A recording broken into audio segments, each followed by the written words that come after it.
we're going to do today is called The Perks of Being a Wallflower. A perhaps overly cute title, but interesting.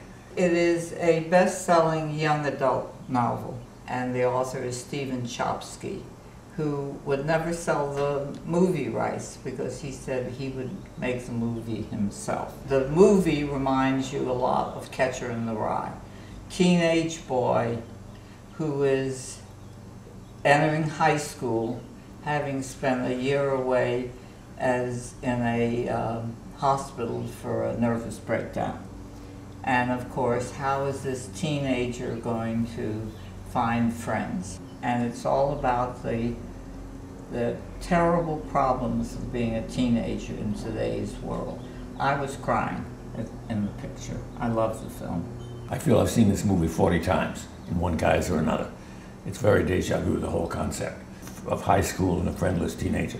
I also basically have trouble with the concept of a movie star who can't find any friends. This is over the boy. Wonderful. I really don't totally get it. Why these guys like this in the movies like this? He's not nerdy looking. He's a very attractive boy. That's what I'm saying. So I would think the people would be very happy to have him sit at the table and all that stuff, no matter what his problems are. Reading the book, which I read some years ago, I was so moved by how they're not bad parents, which I found reassuring. It's not the parents' fault. It's they seem to lead a very isolated life. Parenting is a new invention since Catcher in the Rye. This idea that you hug your kid and say, I love you all the time. That's absolutely never happened. And in the old days, when I was brought up, I would have dropped dead if my father had ever come in and said, I love you. I mean, it's unimaginable. It's unimaginable. I just, from a different school. Lorenzo, I want to ask you something. I was a teenager, you know, in another century. I don't remember that behavior that I now see in teenage movies, and that whether it's Selection or whether it was Mean Girls. I mean, they're really mean kids, and I don't know why. I wasn't a popular, you know, popular girl, particularly popular. I mean, I made good grades, I had friends. I went to a boarding school and whatnot, so it was a totally different situation. Were they nice? When you were a new kid? Not especially, no. But I mean, children are very cruel, you know? They always have been, always will be. Well, but there's been merciless playing up this thing in the press and everything. These kids have been persuaded that they have these terrible problems and all that stuff. I think this whole thing is fed by movies and by kids who've been told that they ought to be mean and that this is the way they are. I mean, I blame a great deal of this on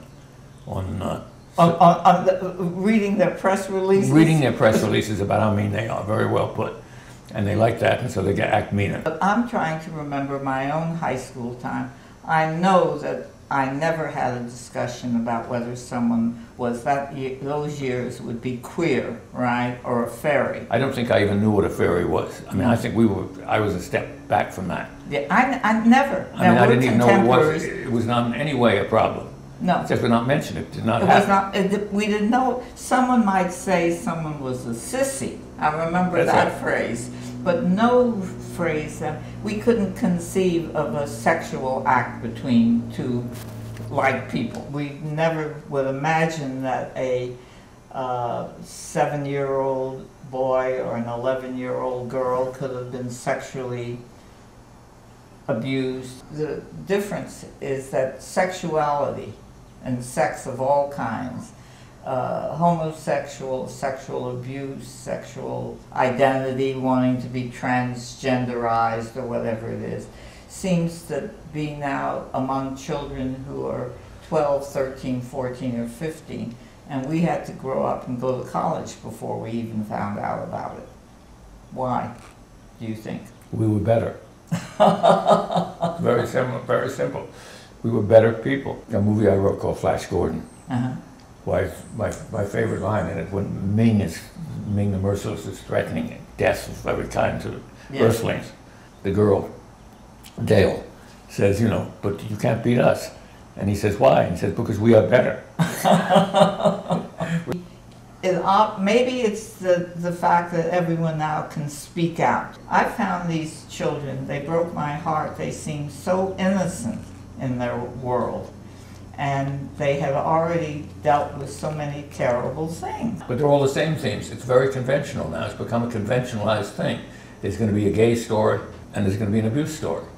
I mean, that totally comes with the territory, which I think is very sad. The lovely thing in this movie is the line where the school teacher says to him, "You get the love that you think you deserve." I liked the movie much less at the end of it than I did going through it. He's going to have a happy ending. He's going to see a therapist. That's not a happy ending. I love the movie. And you, Lorenzo? I did not love the movie. Okay.